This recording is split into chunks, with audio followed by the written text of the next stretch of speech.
इस GST news में हम लोग डिस्कस करेंगे कि जीएसटी एक्ट के अंतर्गत जनरल पेनल्टी कब लगाई जाएगी और जीएसटी पोर्टल पर आपको उसका रिप्लाई किस प्रकार फाइल करना है। taxil.com के यूट्यूब चैनल पर मैं सी एस सतबीर सिंह आपका स्वागत करता हूं। रेगुलर अपडेट के लिए आप हमारे चैनल को सब्सक्राइब करें, नोटिफिकेशन बेल को प्रेस करना ना भूलें ताकि जैसे ही हम कोई नया अपडेट डालें आपके पास इमीडिएटली यह अपडेट पहुँच जाए। जीएसटी एक्ट के अंतर्गत जनरल पेनल्टी कब लगाई जा सकती है। जीएसटी एक्ट के अंतर्गत जनरल पेनल्टी लगाई जा सकती है यदि कोई व्यक्ति सेक्शन 125 CGST एक्ट या फिर SGST एक्ट और रूल की प्रोविज़न को वायलेट करता है, यानी कि जहां पे कोई अलग से पेनल्टी प्रिस्क्राइब नहीं की गई है उस केस में जनरल पेनल्टी लगाई जा सकती है। यानी कि यदि जो पेनल्टी लगाई गई है वो टैक्स की डेफिशिएंसी की वजह से नहीं बल्कि किसी और वजह से लगाई गई है तो उस केस में उसे जनरल पेनल्टी कहा जा सकता है, जिसे कि रिकवर किया जाएगा। यह है CGST एक्ट 2017 का सेक्शन 125 जो कि यह कहता है कि यदि कोई भी व्यक्ति GST एक्ट और रूल की प्रोविज़न को वायलेट करता है जहां पे कि कोई अलग से पेनल्टी नहीं दी गई है तो उस केस में उसके ऊपर पेनल्टी लगाई जाएगी जो कि 25,000 रुपये तक एक्सटेंड की जा सकती है। क्या जनरल पेनल्टी उस व्यक्ति के ऊपर भी लगाई जा सकती है जो कि जीएसटी एक्ट के अंतर्गत रजिस्टर्ड नहीं है? जी हाँ, सेक्शन 125 यह कहता है कि पेनल्टी किसी भी व्यक्ति के ऊपर लगाई जा सकती है, भले ही वो जीएसटी एक्ट के अंतर्गत रजिस्टर्ड हो या फिर ना हो, यदि वो कोई ऐसा ऑफेंस करता है जिसके लिए कि जीएसटी एक्ट के अंतर्गत कोई अलग से पेनल्टी प्रिस्क्राइब नहीं की गई है। यदि किसी व्यक्ति ने किसी और सेक्शन के अंतर्गत कोई डिफ़ॉल्ट किया है और उसके ऊपर पेनल्टी लगा दी गई है तो क्या उसके बाद भी उसके ऊपर जनरल पेनल्टी लगाई जा सकती है? जी नहीं, यदि किसी व्यक्ति के ऊपर पेनल्टी लगा दी गई है सेम डिफ़ॉल्ट के लिए तो उसके ऊपर सेक्शन 125 की जनरल पेनल्टी नहीं लगाई जा सकती। जनरल पेनल्टी को लगाने के लिए असेसमेंट प्रोसीडिंग किस प्रकार की जाएंगी एडजुडिकेटिंग अथॉरिटी के द्वारा, इसके बारे में यहाँ पे बताया गया है कि इस केस में एडजुडिकेटिंग या फिर असेसिंग अथॉरिटी शो को नोटिस इशू करेगी टैक्स पेयर को, और यदि पर्सनल हियरिंग की आवश्यकता है तो उस केस में डेट और टाइम और वेन्यू बताएगी। यदि टैक्स पेयर के द्वारा कोई रिप्लाई फाइल नहीं किया जाता है तो उस केस में एडजुडिकेटिंग अथॉरिटी के द्वारा रिमाइंडर भेजे जाएंगे और मैक्सिमम 3 रिमाइंडर आपको भेजे जाएंगे। यदि टैक्स पेयर रिप्लाई कर देता है जो नोटिस इशू किया गया है जीएसटी पोर्टल पर तो उस केस में वह पर्सनल हियरिंग के लिए भी रिक्वेस्ट कर सकता है, यानी कि यदि एडजुडिकेटिंग अथॉरिटी ने पर्सनल हियरिंग आपको नहीं दी है तब भी आप रिक्वेस्ट कर सकते हैं कि आपको पर्सनल हियरिंग दी जाए। इसके अलावा एप्लीकेशन भी फाइल की जा सकती है एक्सटेंशन के लिए, लेकिन ये आपको ऑफलाइन ही फाइल करनी होगी, जीएसटी पोर्टल पर आप नहीं कर पाएंगे। यदि एडजुडिकेटिंग अथॉरिटी आपकी एप्लीकेशन एक्सटेंशन की अप्रूव कर देती है तो उस केस में आपकी एडजमेंट जो है वो की जाएगी, नई डेट टाइम वेन्यू और पर्सनल हियरिंग के लिए आपको दिया जाएगा और मैक्सिमम 3 एडजमेंट आपको दी जाएंगी।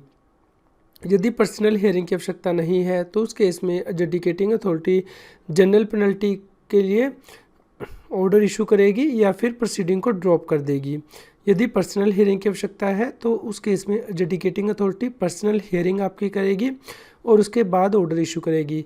यदि कोई टैक्स पेयर 3 रिमाइंडर के इशू हो जाने के बाद भी रिप्लाई फाइल नहीं करता है तो उस केस में एडजुडिकेटिंग अथॉरिटी अपने आप ऑर्डर पास कर देगी। शो को नोटिस इशू हो जाने के बाद कितना टाइम टैक्स पेयर को दिया जाएगा ताकि वो रिप्लाई फाइल कर सके। जीएसटी की जनरल पेनल्टी का यदि आपको शो को नोटिस इशू हुआ है तो उस केस में आपको 15 दिन दिए जाएंगे और आपको रिप्लाई फाइल करना है। यदि जीएसटी की जनरल पेनल्टी का नोटिस पोस्ट या फिर स्पेशल मैसेंजर से रिसीव हुआ है तो उस केस में डेट ऑफ इशू क्या होगा? इस केस में डेट ऑफ डिलीवरी को ही डेट ऑफ इशू माना जाएगा।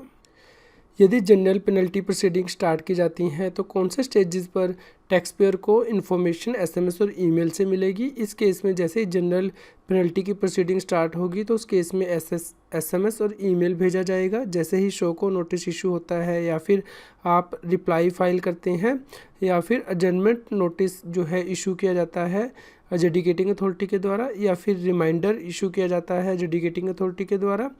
इसके अलावा जैसे ही जीएसटी की जनरल पेनल्टी का ऑर्डर पास किया जाएगा या फिर प्रोसीडिंग को ड्रॉप किया जाएगा तो उस केस में भी आपको इन्फॉर्मेशन मिलेगी SMS और ईमेल के द्वारा। पर्सनल हियरिंग को अटेंड करने के लिए टैक्स पेयर को कितना टाइम दिया जाएगा? नॉर्मली टैक्स पेयर को 15 दिन का टाइम दिया जाएगा कि वो पर्सनल हियरिंग जो है वो अटेंड कर सकता है। यदि वो एक्सटेंशन चाहता है तो इस केस में से ऑफलाइन एप्लीकेशन फाइल करनी होगी। टैक्स ऑफिसर इस एप्लीकेशन को एक्सेप्ट कर सकता है और एक्सटेंशन दे सकता है। मैक्सिमम जो एडजमेंट दी जाएंगी वो 3 एडजमेंट दी जाएंगी। इसके लिए जीएसटी पोर्टल पर प्रोविज़न दी गई है। अब हम देख लेते हैं कि यदि आपको जीएसटी की जनरल पेनल्टी का नोटिस रिसीव हुआ है तो उस केस में आपको ये किस प्रकार देखना है और रिप्लाई किस प्रकार फाइल करना है। सबसे पहले आपको जीएसटी पोर्टल पर लॉगिन कर लेना है। उसके बाद आप सर्विस टैब में जाएंगे, यूज़र सर्विस में जाएंगे, वहाँ पे view additional notice and order tab पर क्लिक करेंगे। जैसे ही आप इस टैब पर क्लिक करेंगे उसके बाद आपके सामने यहाँ पे ये शो को नोटिस जो है वो डिस्प्ले हो जाएगा। यहाँ पे जनरल पेनल्टी का नोटिस है, यहाँ पे एक्शन के नीचे यहाँ पे लिंक दिया गया है व्यू का, इसे आपको क्लिक करना है जिससे कि केस डिटेल जो है वो ओपन हो जाएगा। यहाँ पे आप देख सकते हैं कि केस डिटेल ओपन हो गया है। यहाँ पे आपकी लेफ्ट हैंड साइड में नोटिस दिया गया है, रिप्लाई दिया गया है, ऑर्डर दिया गया है। सबसे पहले आपको नोटिस बटन पर क्लिक करना है ताकि आप जो नोटिस है वो देख सकें। यहाँ पे नीचे स्क्रॉल करना है आपको और यहाँ पे आपकी लेफ्ट हैंड साइड पे अटैचमेंट दी गई हैं, आपको इन्हें क्लिक करके अटैचमेंट को डाउनलोड कर लेना है। उसके बाद आप रिप्लाई फाइल करेंगे तो यहाँ पे रिप्लाई का बटन दिया गया है, इसे क्लिक करने के बाद राइट हैंड साइड में रिप्लाई को, उसके बाद यहाँ पे आपको ऐड रिप्लाई करना है और शो को नोटिस को सिलेक्ट करके यहाँ पे आपको रिप्लाई को ऐड करना है। यहाँ पे आप स्टेटस देख रहे हैं pending for reply by tax payer. जैसे आप रिप्लाई फाइल कर देंगे ये स्टेटस जो है वो चेंज हो जाएगा। यहाँ पे आप देख सकते हैं कि रिप्लाई जैसे आप फाइल करेंगे तो यहाँ पे इंफॉर्मेशन आएगी। यहाँ पे पर्सनल हियरिंग यदि एजुकेटिंग अथॉरिटी के द्वारा नहीं आपको दी गई है तो आप यहाँ पे रिक्वेस्ट कर सकते हैं, इसे आपको ऑन करना है, पर्सनल हियरिंग रिक्वायर्ड यस। यहाँ पे आपको रिप्लाई लिखना है और आप अटैचमेंट भी यहाँ पे कर सकते हैं। यहाँ पे आपको वेरिफिकेशन करना है और फाइल बटन पे क्लिक करना है। इसके बाद यहाँ पे आपको नीचे वेरिफिकेशन दी गई है, यहाँ पे आपको प्लेस मेंशन करना है और ऑथराइज सिग्नेटरी को सिलेक्ट करना है और इसे वेरीफाई करना है।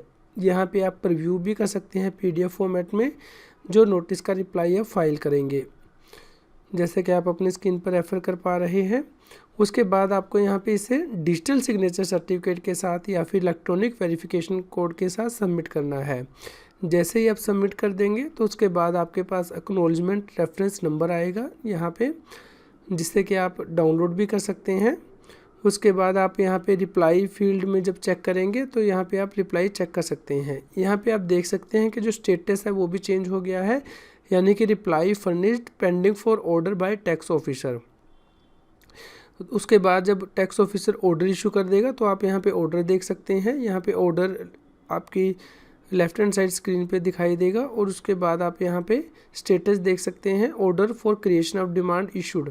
तो आप यहाँ पे अटैचमेंट देख सकते हैं और ऑर्डर को डाउनलोड भी कर सकते हैं। जैसे जीएसटी पेनल्टी प्रोसीडिंग स्टार्ट हो जाती हैं, जनरल पेनल्टी प्रोसीडिंग, तो उस केस में स्टेटस जीएसटी पोर्टल पर किस प्रकार चेंज होगा। सबसे पहले स्टेटस होगा pending for reply by tax payer, यानी कि शो को नोटिस इशू हो जाने के बाद आपको स्टेटस यहाँ पे दिखाई देगा जीएसटी पोर्टल पे। उसके बाद यदि आप रिप्लाई फाइल कर देते हैं तो reply furnished pending for order by tax payer का स्टेटस आएगा। यदि आप रिप्लाई फाइल नहीं करते हैं तो उस केस में रिमाइंडर नंबर 1 इशूड आएगा स्टेटस। यदि आप पहले रिमाइंडर का भी रिप्लाई नहीं करते हैं तो रिमाइंडर नंबर 2 इशूड आएगा, और यदि आप इसका भी रिप्लाई फाइल नहीं करते हैं तो रिमाइंडर नंबर 3 इशूड आएगा। यदि आप फिर भी रिप्लाई फाइल नहीं करते हैं तो स्टेटस चेंज हो जाएगा, reply not furnished pending for order. उसके बाद आपका जो डिमांड ऑर्डर है वो क्रिएट कर दिया जाएगा। यदि प्रोसीडिंग को ड्रॉप कर दिया गया है तो उस केस में भी ऑर्डर पास किया जाएगा कि प्रोसीडिंग को ड्रॉप कर दिया गया है। यदि कोई टैक्स पेयर ना तो नोटिस का रिप्लाई करता है और ना ही पर्सनल हियरिंग को अटेंड करता है, उस केस में क्या होगा, इस केस में टैक्स ऑफिशियल के द्वारा रिमाइंडर इशू किए जाएंगे। 3 रिमाइंडर मैक्सिमम इशू किए जाएंगे। यदि फिर भी रिप्लाई फाइल नहीं की जाती है या फिर पर्सनल हियरिंग को अटेंड नहीं किया जाता है तो उस केस में टैक्स ऑफिशियल अपने आप पेनल्टी का ऑर्डर इशू कर देगा। यदि टैक्स पेयर नोटिस का रिप्लाई कर देता है तो उसके बाद क्या होगा, यदि टैक्स पेयर नोटिस का रिप्लाई कर देता है और वो सेटिस्फैक्ट्री है तो उस केस में जीएसटी ऑफिसर प्रोसीडिंग को ड्रॉप कर देगा और उसके बाद ऑर्डर इशू करेगा और उसके बाद कोई एक्शन नहीं लेगा। इसके अलावा यदि आपका जो रिप्लाई है वो सेटिस्फैक्ट्री नहीं है, यानी कि जो आपने रिप्लाई 15 दिन के अंदर फाइल किया है या फिर एक्सटेंडेड पीरियड के अंदर फाइल किया है, वो जीएसटी ऑफिसर के अकॉर्डिंग सेटिस्फैक्ट्री नहीं है, तो उस केस में जीएसटी ऑफिसर के द्वारा पेनल्टी को इम्पोज करने के लिए ऑर्डर इशू किया जाएगा। यदि आप टैक्स के बारे में और अधिक जानकारी चाहते हैं तो हमारे यूट्यूब चैनल की प्लेलिस्ट को रेफ़र कर सकते हैं। यहाँ पे टॉपिक वाइज वीडियो दिए गए हैं जिन्हें कि आप रेफ़र कर सकते हैं। आज की जीएसटी की न्यूज़ आपको कैसी लगी इसके बारे में हमें बताएं। लाइक करें और शेयर करें। जितना अधिक आप लाइक करते हैं और शेयर करते हैं उतनी ही अधिक हमें प्रेरणा मिलती है कि हम और भी अधिक अच्छी जीएसटी की न्यूज़ आप तक पहुंचा पाएँ। जीएसटी, टैक्स और फाइनेंस के रेगुलर अपडेट के लिए आप टैक्सील की मोबाइल ऐप को गूगल प्ले स्टोर से डाउनलोड कर सकते हैं। इसका लिंक इस वीडियो की डिस्क्रिप्शन में भी दिया गया है।